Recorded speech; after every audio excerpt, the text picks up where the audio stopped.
সম্মানিত ময়মনসিংহবাসী, এই দেশটা আমাদের প্রিয় দেশ। আল্লাহ তাআলা এমন একটা সবুজ শ্যামল দেশে আমাদেরকে জন্ম দিয়েছেন, যেখানে মাটি আমাদের উর্বর, মানুষ আমাদের পরিশ্রমী, পানিতে আছে সম্পদ, মাটির নিচে সম্পদ, পানির নিচে সম্পদ। এত সম্পদ থাকা সত্ত্বেও দুইবার স্বাধীনতা, 47, 71। কিন্তু এই দীর্ঘ পথ পরিক্রমায় দীর্ঘ 77 বৎসরে বাংলাদেশ একটা জায়গায় এসে দাঁড়াতে পারল না।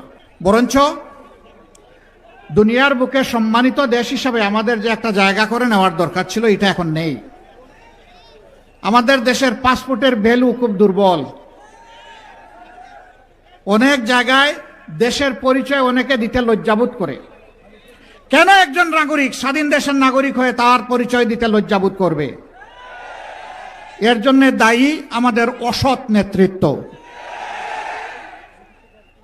যারা জনগণকে ধোঁকা দিয়ে তাদের ধারণা অনুযায়ী বোকা বানিয়ে জনগণের কপাল কিসমত খামচে খায়। এরাই বাংলাদেশকে 54 বছরে আগাতে দেয় নাই। এই ময়মনসিংহে একটা কৃষি বিশ্ববিদ্যালয় প্রতিষ্ঠার হওয়ার কতদিন হয়েছে তার সাক্ষী আপনারা।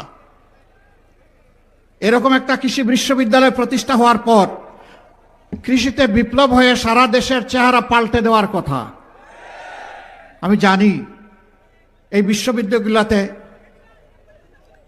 গবেষণার জন্য যে পরিমাণ পর্যাপ্ত বাজেট, লজিস্টিক এবং জনবল সরবরাহ করা দরকার, তা করা হয় না। তারপরে আমি ধন্যবাদ জানাই এই বিশ্ববিদ্যালয় বাংলাদেশকে আলহামদুলিল্লাহ অনেক কিছু দিয়েছে।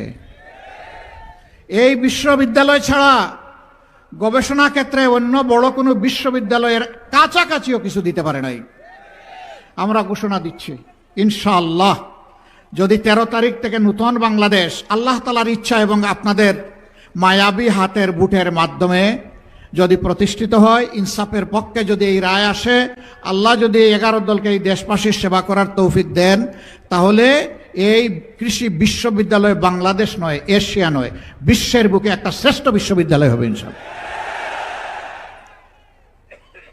Without better education there is no better nation.